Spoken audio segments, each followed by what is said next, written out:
দর্শক আপনাদের সবাইকে স্বাগত জানাচ্ছি আমাদের নিয়মিত আয়োজন আওয়ার ডেমোক্রেসি প্রোগ্রামে। আপনারা জানেন আমরা চেষ্টা করে থাকি এই অনুষ্ঠানে আপনাদেরকে আমেরিকা সহ বিশ্ব রাজনীতির যে নানা বাঁক রয়েছে, নানা ঘটনা রয়েছে, সেসব ঘটনার পেছনের ঘটনাগুলো কেন ঘটছে, কি জন্য ঘটছে, সেগুলো চুলচেরা বিশ্লেষণ করে আপনাদের সামনে আমরা তথ্য উপস্থাপনের চেষ্টা করি। আপনারা আশা করি আমাদের অনুষ্ঠান দেখে আপনাদের মনে যে প্রশ্নগুলো রয়েছে বিভিন্ন প্রান্তে যা যা ঘটছে সেগুলো নিয়ে সেগুলোর সমাধান বা সেগুলোর উত্তর আমরা দেওয়ার চেষ্টা করি সেই বিষয়গুলো নিয়ে আলোচনা করতে। আসলে আজ আপনাদের সামনে যখন এই কথাগুলো বলছি, যে জাস্ট কয়েক ঘন্টা পরে রাত পোহালেই নিউ ইয়র্ক সিটি বিশ্ব রাজধানী খ্যাত, বলা যায় বিশ্ব অন্যতম সেরা শহর, মিলিয়নিয়ার সবচেয়ে বেশি বিলিয়নিয়ার এবং সবকিছু মিলিয়ে যে আলোচনার কেন্দ্র, যে শহরটি ঘিরে, যে শহরটিকে নিয়ে আসলে কৌতূহল রয়েছে সারা বিশ্বের মানুষের, সেই শহরের নগরপিতা কে হতে যাচ্ছেন, সেই শহরের পরবর্তী মেয়র, 111তম মেয়র, 110তম হয়ে গেছেন এরিক অ্যাডামস, 111তম মেয়র কে হতে যাচ্ছেন তা নিয়ে নগরবাসীর যেমন আলোচনা রয়েছে, নানা তথ্য রয়েছে, নানা রকমের কল্পনা রয়েছে, তেমনি সারা বিশ্বের মানুষেরও নজর রয়েছে এই নিউ ইয়র্ক সিটি ইলেকশন নিয়ে। কারণ আপনারা জানেন নিউ ইয়র্ক সিটি নির্বাচনে যিনি এখন আসলে শেষ পর্যায়ে এসে যে দুই প্রার্থীর মধ্যে চরম প্রতিদ্বন্দ্বিতা হচ্ছে, তার মধ্যে একজন হচ্ছে জোহরান মামদানি, যাকে বলা হচ্ছে তরুণদের যে প্রতীক, উনি তারুণ্যের প্রতীক, এবং সেই সঙ্গে যে অভিবাসীদের স্পোক পারসন বলা হচ্ছে, যে একটু অভিবাসী পরিবার থেকে উঠে আসা একটা তরুণ, উনি এই ইলেকশনে প্রতিদ্বন্দ্বিতা করছেন। এবং বিভিন্ন জরিপে আমরা যে জরিপগুলো দেখি, ইভেন দো আপনার যে আগাম ভোটের জরিপেও শেষ ভোটের বিভিন্ন জায়গায় আসলে উনি বেশ খানিকটা এগিয়ে রয়েছেন, কিন্তু তার মানে এই নয় যে লড়াইটা অনেক সহজ হচ্ছে। কারণ অ্যান্ড্রু কুমো উনি কিন্তু বেশ ভালোই তার ব্যবধান কমিয়ে এনেছেন। সবচেয়ে বড় ব্যাপার যে কিছুক্ষণ আগে, কয়েক ঘন্টা আগে প্রেসিডেন্ট ট্রাম্প উনি কিন্তু প্রায় বলতে গেলে সরাসরি অ্যান্ড্রু কুমোকে এন্ডোর্স করেছেন। উনি বলেছেন যে মামদানিকে ঠেকাতে গেলে, বিশেষ করে উনি মামদানিকে যে সোশ্যালিস্ট বা কমিউনিস্ট উনি বিভিন্ন রকমের দিয়ে থাকেন ডেজিগনেশন, সেটা তো আপনারাই জানেন। উনি বলছেন তাকে ঠেকাতে গেলে কুমোকে ভোট দেওয়ার কোনো বিকল্প নেই। সেই সঙ্গে বিলিয়নিয়ার, বিশ্বের সবচেয়ে বড় ধনী ব্যক্তি ইলন মাস্ক, উনিও তার এক্স হ্যান্ডেলে কুমোকে এন্ডোর্স করেছেন, কুমোকে ভোট দেওয়ার জন্য বলেছেন। তার সঙ্গে রয়েছেন বিল অকম্যান, আরেকজন বিলিয়নিয়ার, উনিও বলেছেন কুমোকে ভোট দেওয়ার জন্য। কিন্তু এখানে রিপাবলিকান প্রার্থী যিনি রয়েছেন, আপনারা জানেন যে রিপাবলিকানদেরও এখানে বেশ কিছু ভোট রয়েছে, কিন্তু যেহেতু ট্রাম্প রিপাবলিকানদেরই প্রেসিডেন্ট, তাই আসলে ট্রাম্পের এই ধরনের এন্ডোর্স শেষ পর্যন্ত কি হয় সেটা দেখার বিষয়। আমরা সেই সব ব্যাপার নিয়ে নিউ ইয়র্ক মেয়র ইলেকশনের নানা দিক, নানা বাঁক, শেষ মুহূর্তে কি হতে যাচ্ছে সেগুলো নিয়ে আমরা আলোচনা করব। সেই সঙ্গে আমরা আরো আলোচনা করতে পারি যদি আমাদের সময় থাকে বাংলাদেশের নির্বাচনে। বাংলাদেশ জাতীয়তাবাদী দল বিএনপি তাদের প্রার্থী তালিকা ঘোষণা করেছে, সেখানে আসলে কি হয়েছে, কেমন হয়েছে সেটা নিয়েও কিছু আলোচনা থাকবে। সেই সঙ্গে শাটডাউন, প্রেসিডেন্ট ট্রাম্প, অভিবাসন, অনেক কিছুই চেষ্টা করব তুলে ধরার জন্য যদি সময় পায়। আর এসব ব্যাপারে আলোচনা করতে আমাদের সঙ্গে আজ আসলে আমাদের জন্য সৌভাগ্যের বিষয়, আমাদের স্টুডিওতে উপস্থিত আছেন সবসময়কার আমাদের সবার প্রিয় আলোচক, আমাদের সিনিয়র সাংবাদিক সৈয়দ মাহমুদুল্লাহ ভাই। মাহমুদুল্লাহ ভাই, আপনাকে স্বাগত আমাদের অনুষ্ঠানে। ধন্যবাদ। সেই সঙ্গে আমাদের অনলাইনে যোগ হচ্ছেন আমাদের সঙ্গে এই ব্যাপারগুলো নিয়ে আলোচনা করার জন্য doctor Mehnaz Momen, A&M international university Texas. Mehnaz ma'am, আপনাকেও স্বাগত আমাদের অনুষ্ঠানে। শুরুতে আসলে আমরা যেমনটা আলোচনা করছিলাম, শুরুতেই আমরা একটু মাহমুদুল্লাহ ভাই আপনার কাছে আসতে চাই। আসলে যেমনটা বলছিলাম আমি শুরুতে, যে মেয়র ইলেকশন, আপনিও মনে হয় এই হাইপের মধ্য দিয়ে যাচ্ছেন। আপনি আজকে আমাদের স্টুডিওতে চলে আসছেন, এটা অনেক বড় একটা বিষয়। এবং তার আগে আপনাকে অভিনন্দন, আপনি গতকালকে বাংলাদেশ সোসাইটির একটি 50 বছর পূর্তিতে আপনাকে সম্মাননা করা হয়েছে। তার মানে যে কয়েকজন এখানে অবদান রেখেছে বাংলাদেশ কমিউনিটির জন্য, আপনি দীর্ঘদিন এই দেশে আছেন, দীর্ঘদিন আপনার অবদান আমরা স্বীকার করি। কিন্তু এটা তো গেল আপনার দিকটা, কিন্তু এখন যে 111তম মেয়র হতে যাচ্ছে, আপনার এই জীবদ্দশে অনেক মেয়র দেখেছেন, অনেক ইলেকশন দেখেছেন, অনেক উত্থান পতন দেখেছেন, কিন্তু সেই জায়গাটা আর এখন এইবারের যে নির্বাচন, আপনি শুরুতে যদি ওটা একটু আপনার থেকে জানতে চাই যে পার্থক্যটা কি দেখছেন আপনি? বিরাট একটা তোড়পাড় করে পার্থক্য। সেটা হচ্ছে যে এই প্রথম একজন ইমিগ্রেন্ট যিনি প্রথম জেনারেশন ইমিগ্রেন্টের সন্তান যে তার তিনি এ দেশে জন্মগ্রহণ করছেন এরকম না, ইনি নিজেই শিশুকালে দেশে এসেছেন অল্প বয়সে, তিনি নিজে ইমিগ্রেন্ট, এই একটা অভিবাসী। তারপর তার আরো অনেক দিন দক্ষিণ এশীয় তিনি প্রথম। তিনি আবার ধর্মীয় দিক থেকে অনেকে সেই পরিচয় দেওয়ার চেষ্টা করছে, উনি মুসলিম এবং তার মা হিন্দু ভারতীয় বংশোদ্ভূত। তো এই সমস্ত মিলে অনেক প্রথম তার ভিতরে। এখন তিনি এবং তিনি খুব তরুণতম হবেন, মানে মাত্র 34 বছর। হ্যাঁ, 34 বছর বয়স, 33 মাত্র পেরোলো। তিনি যদি হন, এটা একটা 2 নম্বর হচ্ছে যে তিনি এই যে ডেমোক্রেটিক পার্টির প্রাইমারিতে উইন করেছেন ডেমোক্রেটিক পার্টির নমিনি হিসেবে, কিন্তু ডেমোক্রেটিক পার্টির বেশিরভাগ ক্ষেত্রে, বেশিরভাগ নির্বাচনে, বেশিরভাগ শহরে এবং আপনার স্টেটে দেখা যায় সেন্ট্রিস্টরা এগিয়ে থাকে সাধারণত, little left to the centre, right to the centre এরকম। কিন্তু ইনি একবারে ডেমোক্রেটিক সোশ্যালিস্ট। বার্নি স্যান্ডার্স এবং আলেকজান্ডার অকাসিও-কর্টেজ এই শহরেরই আরেকজন এই এলাকা থেকে নির্বাচিত। আমাদের এই এলাকাতে এটাও তার কনস্টিটুয়েন্সি, নির্বাচনী এলাকা আলেকজান্ডার অকাসিও-কর্টেজের। তো এই দুইজনের মতো তিনি ডেমোক্রেটিক সোশ্যালিস্ট। তো সেই জন্যই প্রেসিডেন্ট ট্রাম্প তাকে আবার কমিউনিস্ট কথা বলেছেন, লেফটিস্ট কমিউনিস্ট যাই বলা হোক না কেন। ফলে তিনি হলে একটা বিশাল ঘটনা ঘটে যাবে। মানে একদিকে ট্রান্সফরমেট এই সেন্সে যে বয়সের দিক থেকে, তারপর আপনি অন্য যে ফ্যাক্টর গুলো করছি একবার সবগুলা একটা আলাদা ফ্যাক্টর হবে, এই একটা। 2 নম্বর হচ্ছে যে তিনি অনেকগুলো প্রস্তাব করেছেন ডেমোক্রেটিক সোশ্যালিস্ট হিসাবে বা মানবিক অনুভূতি থেকে, ওনার রিয়েলাইজেশন থেকে। সেটা হচ্ছে ফ্রি বাস করা, তারপরে রেন্ট স্টেবিলাইজড করার জন্য বললো ভাড়া। হ্যাঁ, সেটা হচ্ছে 4 বছরের জন্য, অনেকে এটা উল্লেখ করেনি। স্টেবিলাইজড যে সমস্ত অ্যাপার্টমেন্ট বিল্ডিং আছে, যেটা 4টার বেশি অ্যাপার্টমেন্ট যে বিল্ডিং এ থাকে, সম্ভবত সেগুলো রেন্ট স্টেবিলাইজড নিউ ইয়র্ক সিটির লতে। সেখানে ভাড়া মানে ল্যান্ডলর্ডের ইচ্ছে মতো বাড়াতে পারে না, একটা পার্সেন্টেজ মতো বাড়াতে স্টেট নির্ধারণ করে দেয়। সেগুলোর ক্ষেত্রে তিনি বলেছেন বর্তমানে যে সিচুয়েশন অর্থনীতি, এই কারণে 4 বছরের জন্য সেটা ওই যেখানে এখন যে মাত্রা আছে, যে পরিমাণ আছে, সেটা স্থগিত করা। তারপরে সিটির উদ্যোগে কিছু ন্যায্য মূল্যের দোকান, আমরা সাউথ এশিয়ান এটাতে বাংলাদেশে আমরা বলেছি সরকার নানা সময় করে থাকেন, বিভিন্ন খুব ক্রাইসিসের টাইমে ন্যায্য মূল্যের দোকান খুলবেন সরকার। তো এই ধরনের কিছু কিছু নতুন কিছু ম্যানিফেস্টো, যেটা কমিটমেন্ট, যেটা প্রগ্রেসিভ বলা হচ্ছে, আবার অনেকেই বলছেন যে আদৌ এটা কি বাস্তব জনহিতৈষীমূলক। এটা হচ্ছে। তারপরে প্রেসিডেন্ট ট্রাম্প আবার বলেছেন নিউ ইয়র্ক সিটির জন্য যে ফেডারেল সরকার যেটা অর্থ দেয় সেটা উনি ছাড় করবেন না। কয়েকটি প্রোগ্রাম ছাড়াও জেনারেল সেটা উনি দিয়েছেন। এবং লেটেস্ট আমি দেখলাম তিনি কোমোকে বললেন যে মানে উনি নিজে রিপাবলিকান ক্যান্ডিডেট কার্টিস সেলওয়াকে ভোট না দিয়ে কোমোকে দিতে বলেছেন, কারণ কার্টিস সেলওয়ার 14% মতো তিনি যত সবাই ভোট দিলেও উনি হবেন না। ফলে তাকে না দিয়ে কোমোকে করা হচ্ছে, কারণ ঠেকানোর জন্য, আমদানিকে ঠেকানোর জন্য। ফলে এই সমস্ত ব্যাপার আছে, অনেকগুলো মাল্টি লেয়ার সিচুয়েশন এখানে, বহুমুখী। কিন্তু তার ভিতরে এখনো পর্যন্ত যদিও কোনো জরিপে দেখাচ্ছে, জনমত জরিপে, যে অনেক মানে দুইজনের যে ব্যবধান 20% ছিল কয়েকদিন আগে পর্যন্ত, 8-10 দিন আগে পর্যন্ত, সেটা এখন 4-5%-এর মধ্যে এসছে বলে কোনো জরিপে বলছে। এবং নিউ ইয়র্ক টাইমস যদিও মানে তার রিপোর্ট, অনেকগুলো রিপোর্ট দিয়েছে, আমি দেখলাম নিউ ইয়র্ক টাইমস একটা মেজর নিউজ পেপার, কিন্তু এগেইন কোন ভোটিং ব্লক কেন তার বিরুদ্ধে যাবে বা যাবে না, কারা কারা ইম্পর্টেন্ট প্লে করছে, এবং এখানে জুইশ ভোটারদের কনসার্নের কথা বলা হচ্ছে, সাদাদের বলা হচ্ছে। এবং আরেকটা কথা বলে আপাতত আমি শেষ করছি, সেটা হচ্ছে নিউ ইয়র্কের ডেইলি পোস্ট, এটা হচ্ছে ফক্স নিউজের একটা সিস্টার কনসার্ন, ফক্স নিউজেরই একটা মালিকানাধীন।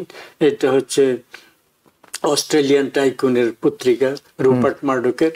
ব্রিটেনের লন্ডনের ডেইলি মেইলের একটা জরিপের তথ্য দিয়ে তাকে বলছে, বরাত দিয়ে, নিজেরা না, বরাত দিয়ে বলছে তারা দেখেছে নিউ ইয়র্কের থেকে লোক প্রায় 1.25 মিলিয়ন লোক বলছে মামদানি নির্বাচন আমরা সব চলে যাবো, একেবারে মানে রীতিমতো বাক্স প্যাটা অলমোস্ট রেডি করে রেখেছে।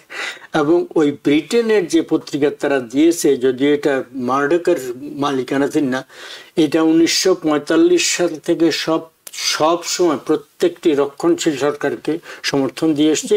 ফলে এটা রক্ষণশীলদেরও রক্ষণশীল, একেবারে এক্সট্রিম কনজারভেটিভ পত্রিকা। তাদের এই জরিপ ও এখানকার সিচুয়েশনকে এফেক্ট করার জন্য এক ধরনের, আমি নিশ্চিত যে নিউ ইয়র্কে এরকম কোনো ধস নামবে না আমদানি হলে। কিন্তু প্রফেসর মেহনাজ মোমেন আছেন, আপনাদের একটু থাকেন, আমরা একটু মেহনাজ আপার সঙ্গে কথা বলে আসি। মেহনাজ আপা, আমি ছোট্ট করে শুরুতে যেটা জানতে চাই, আপনি কি জরিপ বিশ্বাস করেন?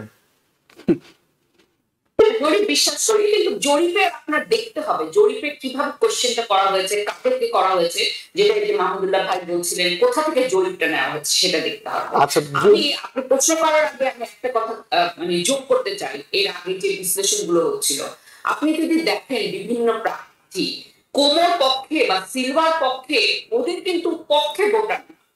এই যে ইলেকশনটা হবে এটার মধ্যে দুটো গ্রুপ হচ্ছে সবচেয়ে শক্তিশালী, একটা হচ্ছে মামদানির পক্ষে, একটা হচ্ছে মামদানির বিপক্ষে। যারা মামদানির বিপক্ষে তারা কোমরকে দিচ্ছে, কোমর বা সিলভার তারা কিন্তু নিজেদের কারণে তারা কিন্তু ভোটারদেরকে আকর্ষণ করছে।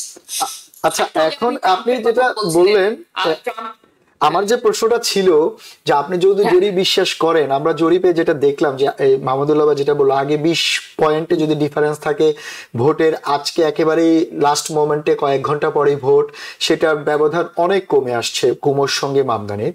কিন্তু আপনি যেটা বলেন যে ভোটটা হচ্ছে মামদানির পক্ষে আর মামদানির বিপক্ষে, এরকম একটা পারসেপশন বা এরকম একটা পরিবেশ তৈরি হয়েছে। কিন্তু আমার প্রশ্ন হচ্ছে যে কুমোর যে রাজনৈতিক অভিজ্ঞতা বা দূরদর্শিতা, কুমো কিন্তু এর আগেও প্রাইমারিতে হেরে গভর্নরেও ভোট করেছিলেন, তো বা এরকম আমরা ইতিহাসও আছে যে প্রাইমারিতে হেরে যাওয়ার পরে মেইন ইলেকশনে গিয়ে কিন্তু পার পেয়ে গিয়েছেন, জিতে আসছেন।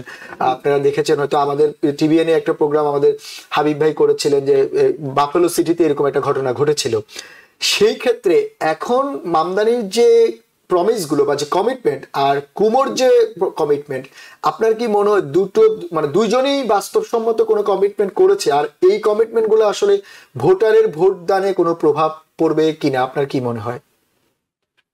আচ্ছা, এক নম্বর কথা হলো, আপনি যে এটা জরিপের কথাটা বললেন সেটা আগে বলি। আমি কিন্তু এখনো জরিপ দেখেছি যেখানে এখনো 20 পয়েন্টের পার্থক্য আছে। কাজে এখন জরিপেরও কিন্তু অনেক বড় রেঞ্জ আছে, আমাদের দেখতে হবে কোন জরিপটা নিব। আচ্ছা, এখানে আরো কতগুলো জিনিস আছে। জরিপের শুধু সংখ্যা দেখলে হবে না, জরিপের যে ট্রেন্ডটা দেখাচ্ছে, একটা ট্রেন্ড মামদানির পক্ষে যাচ্ছে, যেখানে মামদানি আগে আফ্রিকান আমেরিকানদের ভোটারদের মানে কি বলবো মানে ভোটারদেরকে অনেক পরিমাণে পাননি, এখন কিন্তু সেটা শিফট করা শুরু করেছে। সেটা একটা অনেক বড় জিনিস। তো ভোট এখানে জরিপটা যখন দেখবো শুধু সংখ্যাটা না, এখানে কোন জায়গাটাতে ট্রেন্ড গুলো চেঞ্জ হচ্ছে এটা দেখতে হবে।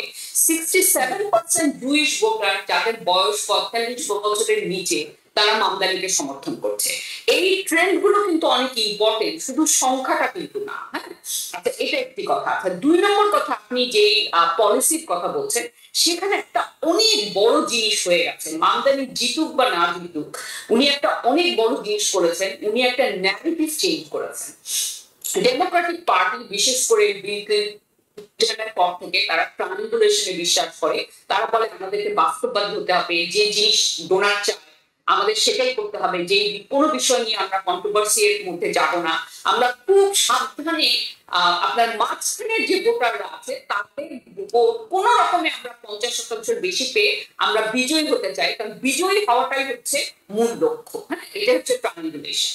এবং এই রাজনীতিতে বিশ্বাস করলে আপনার আইডিওলজি থেকে সরে যেতে হয়। মামদানি অনেক বছর পরে আপনার আবার একটা এই ইলেকশন নিয়ে একটা উৎসাহ সৃষ্টি করেছেন, কারণ উনি এরকম স্ট্র্যাটেজিক্যাল ট্রায়াঙ্গুলেশনের কথা বলছেন না, উনি যে কথাগুলো বলছেন সেখানে একটা আইডিওলজিক্যাল ভিত্তি আছে। তো এই অর্থে আমি বলবো মামদানি অলরেডি ন্যারেটিভ চেঞ্জ করে ফেলেছেন। আমরা কিন্তু কুমোকেও দেখছি, উনিও অ্যাফোর্ডেবল হাউজিংয়ের কথা বলছেন, যেগুলো উনার কিন্তু উনার এর মধ্যে ছিল না। আচ্ছা, আরেকটা বড় জিনিস হলো মামদানি যে সমস্ত পলিসিগুলোর কথা বলছেন ওগুলো উনি বাস্তবায়িত করতে পারবেন কিনা। এখন একা তো ওনার উপর নির্ভর করবে না, সেটার সাথে অনেক জিনিস আছে। আর মামদানি যেটার সাথে সাথে ওনাকে এই ইলেকশনে যে সমস্ত বন্ধুর পরিস্থিতি ওনাকে মোকাবেলা করতে হয়েছে তার থেকে বহু গুণ বড় চ্যালেঞ্জের মধ্যে পড়তে হবে। তো এখন এর মধ্যে টাকা পয়সা, আপনার পলিটিক্যাল অনেক জিনিস আসবে। মামদানিকে তার 100% যে প্রমিস করেছেন সেটা করতে হবে না, কিন্তু মামদানিকে সেটার দিকে যেতে হবে।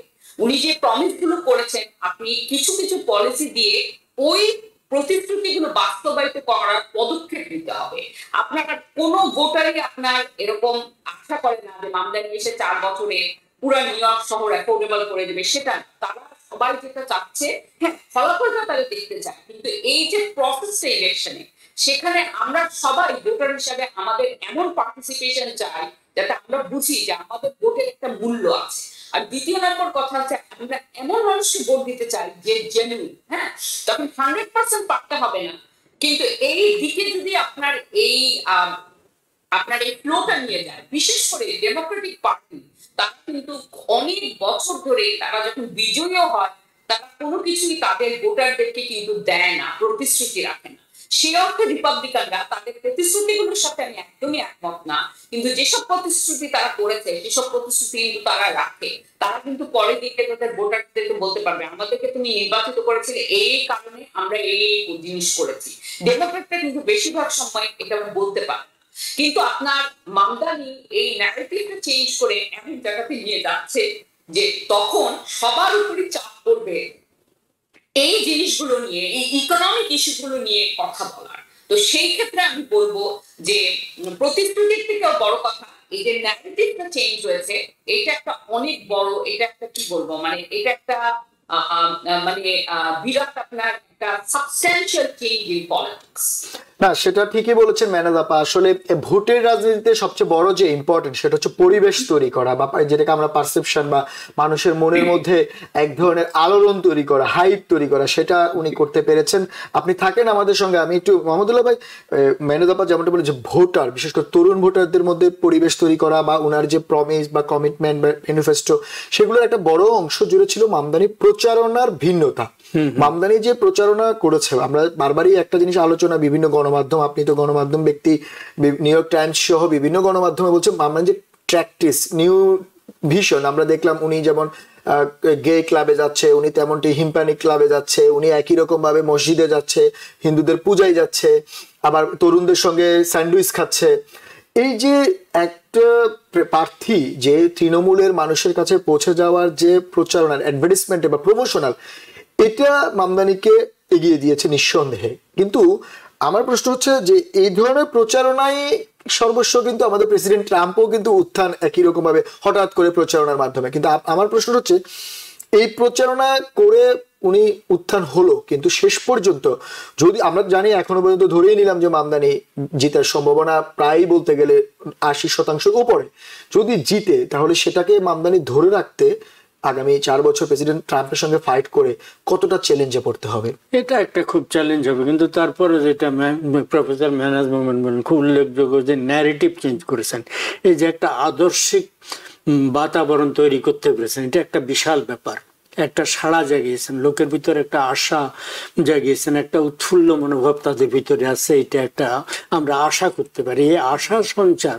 একটা হচ্ছে দুইটা পার্টি, ওই যেটা বললেন ডেমোক্রেটিক পার্টি, মানে একটা কোনো ন্যারেটিভ তৈরি করতে পারে না কোনো মতে একটা ভোট জয় করা তাদের। এইটা একটা ডেমোক্রেটিক পার্টি, রিপাবলিকান পার্টি, যেমন আমরা মানে রাইফেল ওনারশিপ, অস্ত্র ওনারশিপ, এগুলো জায়েজ রাখবো, এগুলো রাখবো, এই সমস্ত কথা তারা বলে বেশিরভাগ বিষয় তারা করতে পারে। ডেমোক্রেটিক পার্টি কিছু কিছু, যাই হোক, এই ক্ষেত্রে এই ব্যক্তি এই আশাগুলো দিয়েছেন, কিন্তু তিনি যখন ক্ষমতায় যাবেন তিনি যখন করতে পারবেন না, কিন্তু যখন তিনি চেষ্টা করবেন লোক চেষ্টাটা দেখবে। আচ্ছা, করতে পারলেন না, কি পারলেন না তিনি মানে সোশ্যাল মিডিয়া সেভি, উনি সেটা ব্যাখ্যা করতে পারবেন, উনি ঘরে বসে থাকবেন না, উনি জনগণের কাছে। সেটাই বলছিলাম যে ওনার জনগণের সঙ্গে যে মানে মিশার যে ক্ষমতা, আমি এটা চেষ্টা করেছি, কেন পারছি না এটা উনি বলবেন, উনি ঘরে বসে থাকবেন, উনি এক্সপ্লেন করবেন কেন বললেন। এমন লোকে দেখবে তিনি চেষ্টা করেছিলেন এটা করার জন্য, কে থেকে বাধা আসলো, কে টাকাটা দিল না, কে তার বিরুদ্ধাচরণ করলো,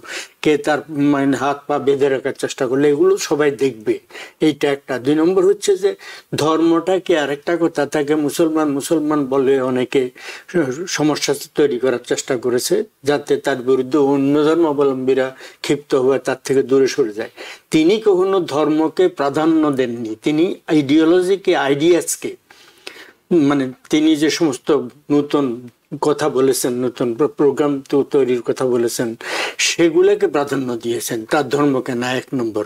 এবং ব্যক্তিগত জীবনে যেটা উল্লেখ করা হলো, তার মা হিন্দু, মা হিন্দু এবং একজন চলচ্চিত্র পরিচালক, তাকে আপনি কোনোভাবেই কনজারভেটিভ বলার সুযোগ নেই। মা বাবা কেউ তার ক্যাম্পেইনে তাকে ইনভলভ করেন 1 নম্বর। 2 নম্বর সেটাকে মোটেই উনি মানে তার ধর্মকে, তার পরিচয়কে তিনি প্রাধান্য দেননি, তিনি তার ইডিওলজিকে প্রাধান্য দিয়েছেন, অন্যরা সেটা প্রাধান্য দিচ্ছে। এবং আরো একটা কথা হচ্ছে জুইশ ভোটারদের, এই যে controller, city controller Brad Lander, তিনি সহ তিনি তাকে স্ট্রং সমর্থন দিচ্ছেন।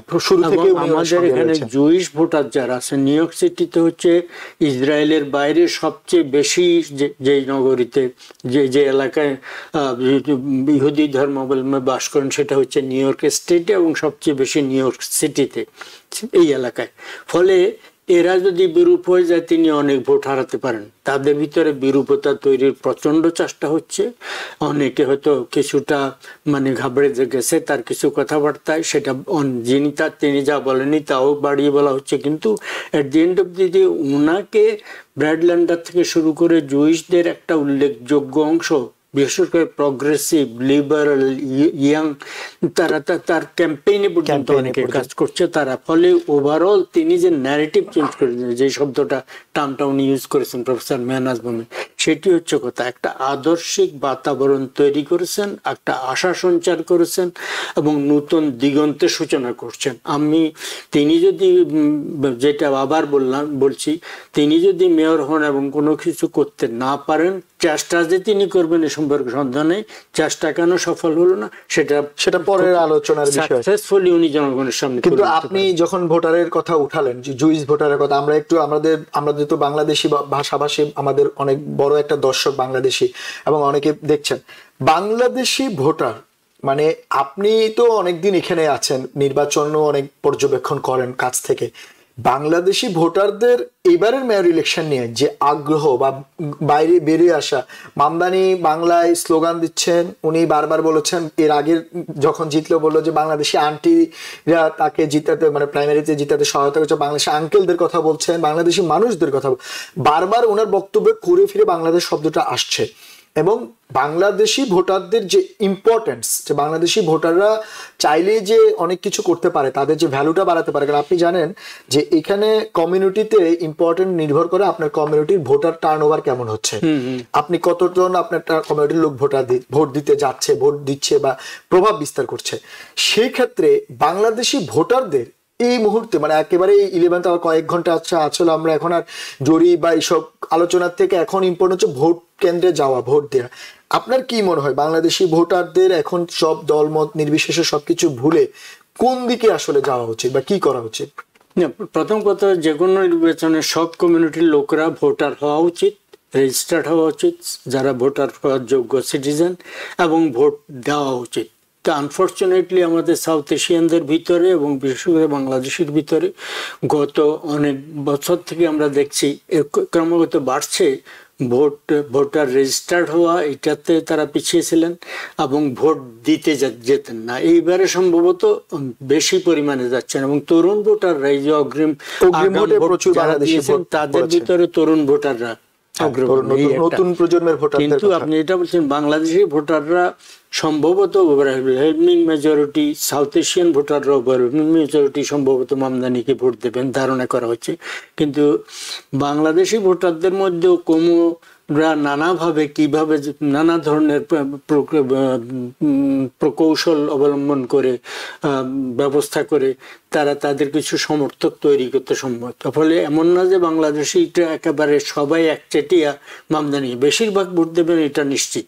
কিন্তু আমি সবচেয়ে বড় আমি আশা করব যে তারা মানে তাদের এই অন্যদের রণকৌশলের নিজেদেরকে খোরাক না করে নিজেদের সুস্থ বিবেক বিবেচনা ব্যবহার করে প্রয়োগ করে তারা যেন জাজমেন্ট দেন কে হলে ভালো হবে।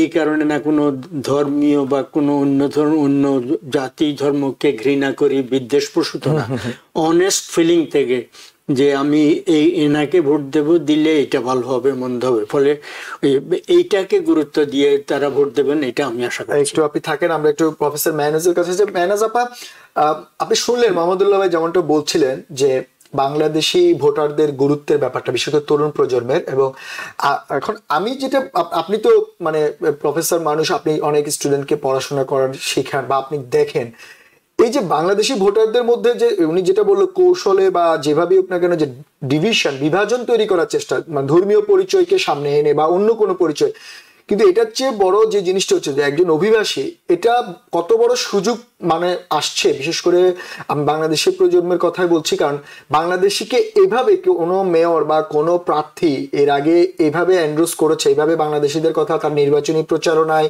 নির্বাচনী ক্যাম্পেইনে থেকে শুরু সব জায়গায় ব্যবহার করেছে আমার জানা নেই, আপনার জানা থাকলে তো আপনি একটু বলতে পারবেন। তো এই জায়গায় বাংলাদেশি কমিউনিটিকে এই মুহূর্তে সবাইকে ঐক্যবদ্ধ হয়ে এই সুযোগটা নেওয়া কতটা জরুরি, বিশেষ করে আগামী 4 বছর তাদের ভবিষ্যতের জন্য, যেহেতু নিউ ইয়র্ক সিটিতে আসলে গ্রোয়িং এই কমিউনিটিটা, আপনার কি মনে হয়?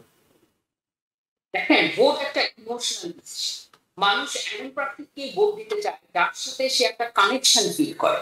সেই অর্থে আপনার জোহরান মামদানি শুধু তার এথনিক রুটের কারণে না, সে কিন্তু এই কানেকশনটা অনেক দিন ধরে সে এই কানেকশনটা তৈরি করেছে। যেমন আপনি যদি দেখেন, উনি যখন আপনার স্টেটের রিপ্রেজেন্টেটিভ ছিলেন, উনি কিন্তু তখন আপনার ক্যাব ড্রাইভারদের পক্ষ নিয়ে আপনার সিটির সাথে উনি লড়েছেন। তারপর এই যে উনি রাতে যারা কাজ করে, আমি বিভিন্ন ক্যাম্পেইন অ্যাড দেখছিলাম, তার মধ্যে একটা অ্যাডে রাতে নিউ ইয়র্কে যারা কাজ করে তাদের সাথে উনি কথা বলছেন। হ্যাঁ, এরকম ভাবে নানা ধরনের, বিশেষ করে আপনার এই ওয়ার্কিং ক্লাস মানুষ বিভিন্ন, এবং এখানে সব এথনিক গ্রুপ আছে, উনাদের সবার সাথে উনি একটা কানেকশন তৈরি করেছে। তো এই যে জিনিসটা উনি করেছেন, আমার কাছে মনে হয় সেটার পে অফ হবে ইলেকশনের দিনে। এবং বাংলাদেশি মানুষ অবশ্যই উচিত, কোনো কারণ না, তারা যদি খালি প্ল্যাটফর্মটা দেখে যে জোহরান মামদানি কি কি জিনিস করতে চাচ্ছে, এটা কিন্তু তাদেরই আপনার মানে ইকোনমিক অনেক বেশি আপনার তাদের জন্য লাভজনক। কিন্তু তার থেকেও মানে বড় কারণ, মানুষ যখন ভোট দেয় মানুষ কিন্তু ওইরকম র্যাশনালি চিন্তা করে না, মানুষের একটা ইমোশনাল কানেকশন টুডে, সেটা জোহরান মামদানি খুব ভালো মতো অনেক মানুষের সাথে করতে পেরেছে। হ্যাঁ, তারপরে দেখেন আরেকটা জিনিস বলবো, ওনার স্ট্র্যাটেজিটা, উনি একটু ডিফেন্সিভ না, ওনার উপর এক ধরনের আক্রমণ হয়েছে কিন্তু কোথাও উনি নিজেকে, ওনার পশ্চাৎটা একদম ডিফেন্সিভ না। যেমন কয়েকদিন আগে, এই বেশি দিন না, 2-3 দিন আগে কুমো বলছিলেন যে নিউ ইয়র্ক শহরের যে ডাইভার্সিটি, এটা নিউ ইয়র্ক শহরের স্ট্রেংথ কিন্তু উইকনেসও হতে পারে। এটার উত্তরে মামদানির সাথে সাথে আপনার বিভিন্ন ভাষায়, আপনার স্প্যানিশে, আরবিকে আপনার ক্যাম্পেইন অ্যাড ইউজ করেছেন। হ্যাঁ, তো ইনস্টেড উনাকে যেসব জিনিস দিয়ে উনাকে আপনার খাটো করার চেষ্টা করা হচ্ছে, উনি সেই জিনিসগুলো নিয়ে সেটাকে কিন্তু অন্যভাবে অনেক পজিটিভলি উপস্থাপন করছেন। হ্যাঁ, এটা একটা কিভাবে করে একটা পলিটিক্যাল কমিউনিকেশন, মানে উনার, আমার কাছে মনে হয়, আমি একটা পোস্ট করাই পলিটিক্যাল কমিউনিকেশনের উপর, মানে এইটাতে আমি মামদানি থেকে বেটার কোনো মানে পলিটিশিয়ান আজ পর্যন্ত দেখিনি। তো সেটা খুবই খুবই উনার ভালো। এখন একটা দিনে আমাদের মানে কালকের দিনটাই বাকি আছে, আমি জানি বিভিন্ন ধরনের পোল এগুলো আমি দেখছি, কিন্তু ওভারঅল যে ট্রেন্ড গুলো সেগুলো দেখে আমি খুবই আশাবাদী। আমার কাছে মনে হয় শুধু যে মামদানি জিতবেন তা না, মানে একদম ভালো মতো একটা, যেরকম প্রাইমারিতে একটা ঐতিহাসিক বিজয় হচ্ছে এরকম হবে। কিন্তু এটা আমাদের সবার মনে রাখতে হবে যে এই মুহূর্তে উনি তো প্রার্থী, আমাদের একটাই ভূমিকা ভোটটা দেওয়া, তাই তো? কিন্তু যে মুহূর্তে উনি বিজয়ী হয়ে যাবেন তারপরে কিন্তু আমাদের ভূমিকাগুলো আরো অনেক বেশি ভোটার হিসাবে আমি বলছি। যেমন একটু আগে যেটা মাহমুদুল্লাহ ভাই বলছিলেন যে উনি যদি কোনো কারণে সফল কাম না হন, উনি মানুষকে এসে সেটা ব্যাখ্যা করবেন, সেটা কিন্তু শুধু এক্সপ্লানেশন না, উনি যখন মানুষকে বলবেন যে আমাকে এই বাধার সম্মুখীন হতে হচ্ছে, তখন যে ভোটার, তার দায়িত্ব হচ্ছে সেই জায়গাতে চাপ প্রয়োগ করা যাতে এই পলিসিটা হতে পারে। তো এইটা একটা অনেক আপনার পার্টিসিপেটিভ একটা প্রসেস, এবং মামদানি এটাকে আবার এই জায়গায় নিয়ে যাচ্ছেন, এবং আমি আশা করবো যে এটা উনি মানে এটাকে প্রফেসর মেহনাজ, আপনি যেমনটা বললেন যে পলিটিক্যাল যে স্টাডি আপনি করাচ্ছেন বা আপনি কোর্স করাচ্ছেন বললেন, কিন্তু প্রশ্ন হচ্ছে যে আমরা তো ভোটার নিয়েও কথা বললাম, মামদানির ম্যানিফেস্টো নিয়েও কথা বললাম, সবকিছুই বললাম, কিন্তু মামদানির যে উত্থান বা ওনার যে আলোচনা সেটাই আসলে আমেরিকান মেইন স্ট্রিম পলিটিক্সে, বিশেষ করে ডেমোক্রেটদের যে অবস্থা খুবই যে মৃয় হয়ে গেল। প্রেসিডেন্ট ট্রাম্পের ব্যক্তিত্ব, প্রেসিডেন্ট ট্রাম্পের একনায়কতন্ত্র বলেন বা নেতৃত্ব বলেন বা উনার যে ক্যারিশমা, সবকিছুর মধ্যে কোথাও মনে হচ্ছিল যে ডেমোক্রেটরা আসলে ওভাবে মানে জানান দিতে পারছিল না তাদের, যে সেই জায়গায় মামদানির যে অবস্থান, মামদানির যে মোহাম্মদুল্লাহ ভাই যেটা বলছেন ন্যারেটিভ, আপনিও বলছিলেন, সেটা ভবিষ্যতে আমেরিকার মেইন স্ট্রিম পলিটিক্সে কোনো প্রভাব পড়বে কিনা, বিশেষ করে যেমনটা বললো আলেকজান্দ্রা ওকাসিও, বার্নি স্যান্ডার্স থেকে শুরু করে এই ধরনের যারা পলিটিশিয়ান রয়েছেন, তাদের যে উত্থানের ব্যাপারটা সেটি আসলে আমেরিকান পলিটিক্সে কেমন প্রভাব পড়তে পারে? দুটি পার্টিতে রিপাবলিকান ডেমোক্রেট আমরা একটা বিভাজন দেখছি। ডেমোক্রেটিক পার্টির কথা আগে বলি, সেখানে আমরা দেখছি যখনই কোনো প্রগ্রেসিভ প্রার্থী সেখানে এগিয়ে থাকে, সেখানে পার্টি যারা সেন্ট্রিস্ট তারা তাকে দমনে ব্যস্ত হয়ে যায়, যেমন আমরা দেখেছি বার্নি স্যান্ডার্সের ক্ষেত্রে। কিন্তু আমরা আরেকটা জিনিস আপনার আমেরিকাতে আমরা দেখবো, যখনই কোনো পার্টি অনেক বেশি র্যাডিক্যাল দিকে চলে যায় তখন আরেক দিকে টান পড়ে। তো আমি বলবো যে ডেমোক্রেটদের আমরা যে জোহরান মামদানির উত্থান দেখছি, এটা একটা কারণ হচ্ছে ডেমোক্রেটিক পার্টি রিপাবলিকান পার্টির সাথে প্রতিযোগিতায় অনেকটা রিপাবলিকান পার্টির মতো হয়ে যেতে চেয়েছে। এখনো ডেমোক্রেটিক পার্টিতে বিরাট বিভাজন আছে। প্রগ্রেসিভদেরকে আপনার একদমই মানে পার্টির যে ইনস্টিটিউশন, পার্টির যে পাওয়ার বেস, তারা প্রগ্রেসিভদেরকে দমিয়ে রাখতে চায়। সেই জন্য মামদানিকে আপনারা একদম শেষ মুহূর্তে আমরা দেখছি হাকিম জেফরি বা গভর্নর শেষ মুহূর্তে সে এন্ডোর্স করছেন, হ্যাঁ, যেটা আসলে তেমন কোনো অর্থই নেই। ইভেন ওবামার মতো মানুষ একদম সেই 2 দিন আগে এসে দুটো ভালো কথা বলছেন, হ্যাঁ। এবং ওবামা কিন্তু ঠিক যেরকম ক্লিনটন ট্রানজিশন করেছিলেন যে জিতাটাই হচ্ছে মূল লক্ষ্য, হ্যাঁ, আর কোনো কিছু না, ওবামা ওইটা করেছে, ওই জায়গাটা থেকে কিন্তু মামদানি সরে আসছে, হ্যাঁ। এবার রিপাবলিকান পার্টির কথা বলি। রিপাবলিকান পার্টির বিভাজনটা যখন শুরু হয়েছিল তখন টি পার্টির উত্থান আর কি আপনার ওই বিভাজনটাকে আমি কি বলবো, মানে ওইটাকে একটা ওভারশ্যাডো করে ফেলে, এবং তারা এতই শক্তিশালী হয় যে ওরাই আপনার পার্টির সেন্টার হয়েছে। তারপর ট্রাম্পের উত্থানের সময় একটা বিভাজন ছিল, কিন্তু ট্রাম্পের পক্ষে রিপাবলিকান পার্টির বেশিরভাগ মানুষ এমন ভাবে গেছে যে রিপাবলিকান পার্টিতে থেকে ট্রাম্পের বিরোধিতা করা অনেকটা নিজের পলিটিক্যাল ক্যারিয়ারকে জলাঞ্জলি দেওয়ার মতো। কিন্তু এখন কিন্তু একটা খুব ইন্টারেস্টিং জিনিস ঘটছে। এটা যদি আপনি এখনকার পলিটিক্স, এই আপনার প্যালেস্টাইন, গাজা, চার্লি কার্কের হত্যা, এগুলো দেখেন, এখন কিন্তু আপনার মাগার মধ্যে মানে যারা রিপাবলিকান পার্টি এবং ট্রাম্পের ভীষণ রকমের সমর্থক, তাদের মধ্যে কিন্তু আমেরিকা ফার্স্ট, ইসরায়েল ফার্স্ট এরকম একটা বিভাজন শুরু হচ্ছে। আমার কাছে মনে হয় যে আমরা দুটি পার্টি আমরা অনেক আগামী সামনে অনেক বিভাজন দেখতে পারবো। সেই জন্যই মামদানির পথ আপনার খুব একটা সহজ পথ না, কারণ মামদানিকে তার পার্টির সাথে অনেক বিরোধিতার সম্মুখীন। ধন্যবাদ, আপনি থাকেন আমাদের সঙ্গে। আমরা একটু মোহাম্মদুল্লাহ ভাই, এই যেমনটা প্রফেসর মেহনাজও বলছেন যে পার্টির মধ্যে বিভাজন, আপনি জানেন যে 4 তারিখ কিন্তু শুধু নিউ ইয়র্কে ইলেকশন না, অনেকগুলো ইলেকশন কিন্তু হচ্ছে। যেমন মিনিয়াপোলিসে কিন্তু আরেকজন মুসলিম প্রার্থী সোমালিয়ার রয়েছে ফাতে, তাকে নিয়ে অনেক ট্রল, অনেক কথা বলা হচ্ছে। আমরা দেখলাম বিভিন্ন জরিপে উনিও এগিয়ে রয়েছেন। এছাড়া আরেকটা সবচেয়ে বড় যে আকর্ষণ সেটা হচ্ছে নিউ জার্সি গভর্নরের, সেইখানেও কিন্তু নির্বাচন হচ্ছে, এবং এট এ টাইম অনেকগুলো নির্বাচন হচ্ছে। এবং এখনো পর্যন্ত যে ট্রেন্ড, আপনি যা বারবার ট্রেন্ডের কথা, ডেমোক্রেটদের কিন্তু একটা প্রভাব দেখা যাচ্ছে যে এইসব ট্রেন্ড গুলাতে, যদিও বা আপনার রেজাল্টে বলা যাবে।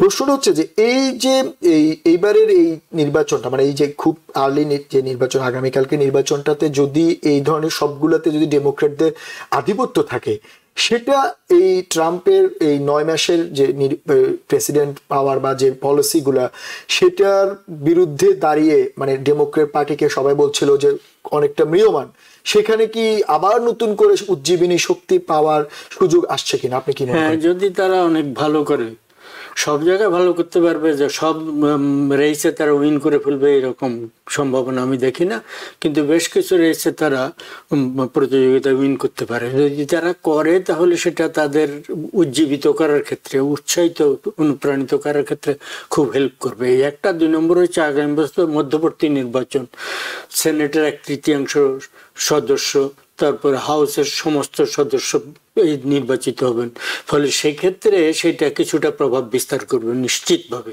এই একটা। 2 নম্বর হচ্ছে যে আপনার জোহরান মামদানির কারণে বা এই ধরনের আদর্শিক ব্যক্তি যারা 2-1 আছেন তাদের কারণে তারা যেটাকে এই ন্যারেটিভটাকে নতুন করে এটা প্রভাব বিস্তার করবে। ডেমোক্রেটিক পার্টির আগামী বছরের মধ্যবর্তী নির্বাচনে তাদেরকে এরা একটা হচ্ছে এরা যদি মেজরিটি উইন করে, সব রেসে না, মেজরিটি ক্ষেত্রে তারা যদি উইন করে, ডিসাইসিভ কতগুলা স্টেট, নিউ জার্সি এবং new York, new jersey, Virginia এই সমস্ত এলাকায় যদি উইন করে, আমি মেজরিটির দিকে যদি বেশিরভাগ ক্ষেত্রে তারা যদি উইন করে যায় তাহলে, এবং এই যে আদর্শিক একটা ডেমোক্রেটিক পার্টি যেন খেয়ে হারিয়ে ফেলছে তারা কি বলবে কি করবে, মানে ট্রাম্পের উত্থানে তারা একেবারে দিশেহারা হচ্ছে। যেমন ট্রাম্প এখন আর রিপাবলিকান পার্টি যে অরিজিনাল একটা পার্টি তা না হয়ে ট্রাম্পের পার্টি হয়ে গেছে। ট্রাম্প যেটা বলছেন সেটা, একজন স্ট্রং ম্যান যদি থাকে তিনি ডমিনেট করেন। বহুদিন পরে রিপাবলিকানদের যুক্তরাষ্ট্রের রাজনীতিতে একটা অত্যন্ত স্ট্রং ম্যান ব্যক্তি এসছেন, তিনি রাজনীতিকে ডমিনেট করছেন। তিনি বিভিন্ন আদালতেও তার পক্ষে, সুপ্রিম কোর্টে অনেক রায় দেওয়া হচ্ছে তার পক্ষে, প্রেসিডেন্সিয়াল পাওয়ার, ইমিউনিটি ইত্যাদির ক্ষেত্রে ওনার অনেকগুলো ব্যবস্থাকে তারা এগ্রি করেছে, যেখানে মানে লোয়ার লেভেলে জুডিশিয়ারি অনেকগুলো আটকে দিয়েছিল, সুপ্রিম কোর্টে যে সেগুলো প্রেসিডেন্টের পক্ষে রায় দিয়েছে। ফলে এই যে ট্রেন্ডটা একজন স্ট্রং ম্যানের পক্ষে, রিপাবলিকান পার্টি এখন তার পার্টি হয়ে গেছে। রিপাবলিকান পার্টি এখন সেই সেন্সে রিগানের পার্টিও না, সেই সেন্সে আপনার লিঙ্কনের পার্টি, মানে এটা ব্যক্তি কেন্দ্রিক হয়ে গেল, যেটা এটা ওনার ওই যে স্ট্রং ম্যান যে পার্সোনালিটি সেটার কারণে। রাইট অর রং সেটি চলে গেছে একটা, মানে উনি মানে অত্যন্ত একটা নতুন একটা মাগাজ যেটা এই মুভমেন্ট তৈরি করতে পেরেছেন। যাই হোক, জোহরান মামদানির মতো ব্যক্তিরা যদি উইন করেন এবং এই আগামীকালকে নির্বাচনে যদি মেজরিটি ক্ষেত্রে, মেজরিটি বলতে আপনি ভার্জিনিয়া, নিউ জার্সি, মিনিয়াপোলিস যে সমস্ত আছে তার মধ্যে অনেক বেশিরভাগ ক্ষেত্রে যদি, বিশেষ করে নিউ ইয়র্কে যদি উইন করে এবং অন্যান্য কয়েকটাতেও তারা মোটামুটি উইন করে, নিউ জার্সির কথা এখনো টস আপ, ভার্জিনিয়ার কথা সম্ভবত ডেমোক্রেটরা উইন করবে, যাই হোক এগুলোতে যদি উইন করে তাদের পক্ষে আশা তো জাগ্রত হবেই, আশার বেশি জাগ্রত হবে, তারা অনুপ্রাণিত হবে, উৎসাহিত হবে এবং আগামী বছর নির্বাচনে তারা আরো বেটার করতে পারবে বলে তাদের ভিতরে নতুন একটা হবে। 1 2 নম্বর হচ্ছে এই সোশ্যাল ডেমোক্রেট ওনারা হবেন না, কিন্তু তারা একেবারে অত্যন্ত কনজারভেটিভ, প্রফেসর ম্যানাজ মোহন একেবারে ধরি মাছ নাইসো পানি কোনো মতে উইন করার দিকে, সেটার চাইতে এসে কিছু সত্যি সত্যি গুরুত্ব দিয়া ইডিওলজিক্যাল ইস্যুসগুলাকে, জনগণের ইস্যুগুলাকে, ব্রেড অ্যান্ড বাটার ইস্যুগুলাকে, দৈনন্দিন ইস্যুগুলাকে, এগুলাকে গুরুত্ব দিয়ে এবং কোনো বিদেশি রাষ্ট্রের প্রতি তারা বিহোল্ডেন, খালি এটার থেকেও কিছুটা বেরিয়ে আসার একটা চেষ্টা। ফলে আমার মনে হয় এই কালকের নির্বাচন অত্যন্ত একটা গুরুত্বপূর্ণ সমস্ত নিরিখে, মানে জয় তো একটা। 2 নম্বর হচ্ছে আগামী বছরের নির্বাচনের জন্য, এবং আগামী বছর নির্বাচনে ইনকেস যদি এটা আরো অনেক রিডিস্ট্রিক্টিং আপনি জানেন, সেটা আরেক জিনিস, যেটা নিয়ে অনেক ফ্যাসাদ চলছে, তো সেটার ব্যাপারেও আপনার আলোচনায় ভবিষ্যৎ আজকে সম্ভবত সময় কমে যাচ্ছে। সেইটাতে কারণে রিপাবলিকানরা অনেক স্টেটে, বেশিরভাগ স্টেটে মেজরিটি, তারা অনেক জায়গায় রিডিস্ট্রিক্টিং করছে, করে মাইনরিটিরা যে সমস্ত এলাকায় নির্বাচিত হওয়ার সুযোগ বেশি ছিল সেগুলা সংকুচিত করে রিপাবলিকানরা যেন বেশি আসনে জিততে পারে সেই সুযোগ তৈরি করে দিচ্ছে। সেটা নিয়ে যাই হোক, সেটা যদি হয়ে যায়, কিন্তু আগামী বছরের নির্বাচনে তবু একটা সম্ভাবনা থাকছে কিছু কম। আমরা সেই আগামী বছর নির্বাচন নিয়ে কথা বলবো, আপনি তো আমাদের সঙ্গে নিয়মিত আসেন, আমাদের সময় খুবই কম। আমরা একটু বাংলাদেশ প্রসঙ্গে আসতে চাই ছোট্ট করে, যেহেতু বাংলাদেশে আমাদের অনেক দর্শক রয়েছে, তাদের আগ্রহ রয়েছে। বাংলাদেশের অন্তর্বর্তী সরকার প্রধান প্রফেসর ইউনূস নির্বাচনের ঘোষণা দিয়ে কথা বলেছেন ফেব্রুয়ারিতে, সেই সঙ্গে জুলাই সনদ নিয়ে একটা তালবাহানা চলছে, গণভোট হবে বা জুলাই সনদ কি, অনেক সাধারণ জনগণের মনে এটা নিয়ে অনেক প্রশ্ন রয়েছে। কিন্তু ইন দ্য মিন টাইম আমরা দেখলাম মানে চমক করে, এক প্রকার চমকই বলা যায়, যে বিএনপি তার প্রার্থী তালিকা ঘোষণা করেছে, 237 আসনে প্রার্থী তালিকা ঘোষণা করেছে। সেক্ষেত্রে এখনো পর্যন্ত পরিষ্কার না যে আওয়ামী লীগ অংশ নিতে পারবে কি পারবে না, বা জাতীয় পার্টির অবস্থান কি হবে। সবকিছু মিলিয়ে আপনি যদি একটু সংক্ষেপে বলতেন যে বাংলাদেশের যে বিএনপি প্রার্থী তালিকা ঘোষণা থেকে শুরু করে এই আওয়ামী লীগের অংশ না নিয়ে দোদুল্যমানের মধ্যে, যে আসলে বাংলাদেশের এই নির্বাচনী আমেজ কি শুরু হয়ে গেল, নাকি আরো কিছু দেখার বাকি রয়েছে?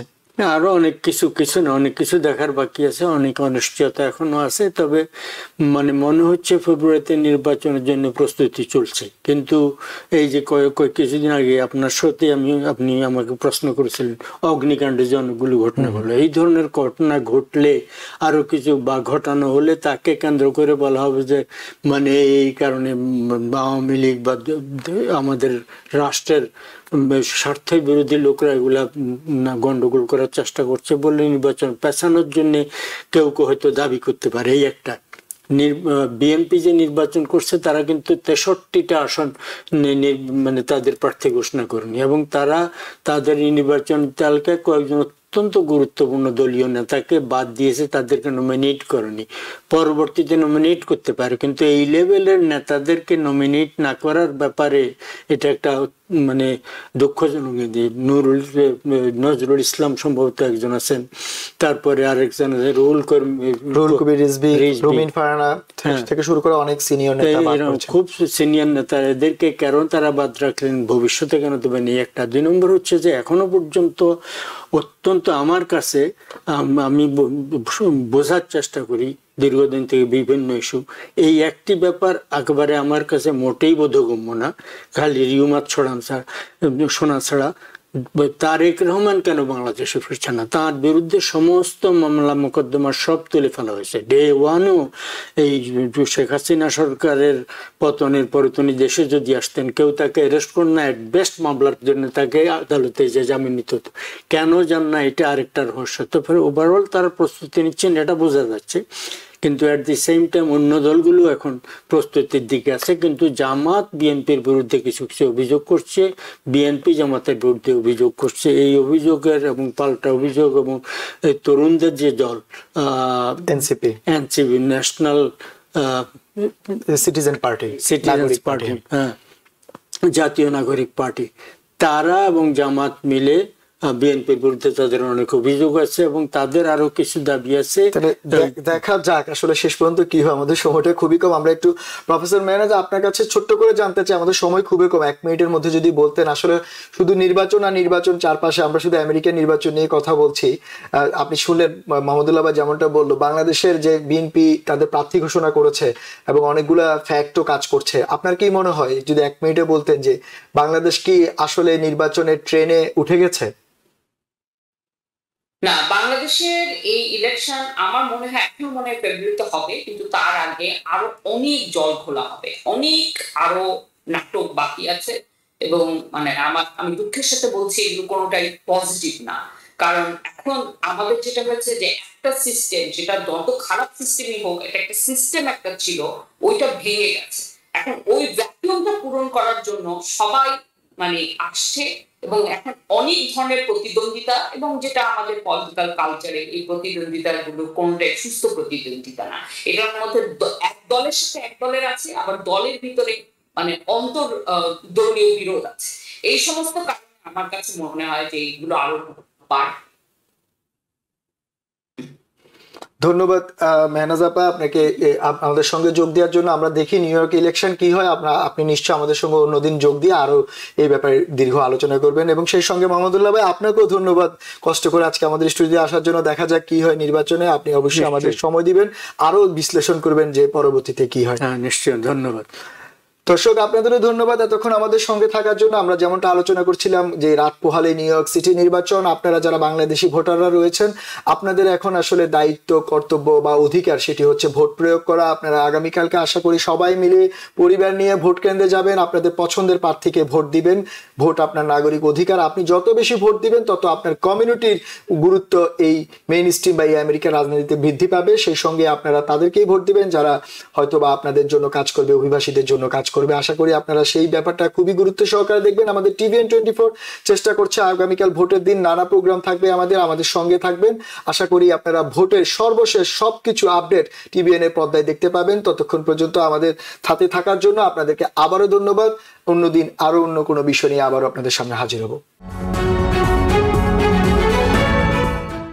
TVN24 টেলিভিশন দেখতে আজই কল করুন 7187776556। লগ ইন করুন www.totalcablebd.com। নিউ ইয়র্ক থেকে সম্প্রচারিত TVN24 টেলিভিশন বিশ্বজুড়ে বাঙালির কণ্ঠস্বর।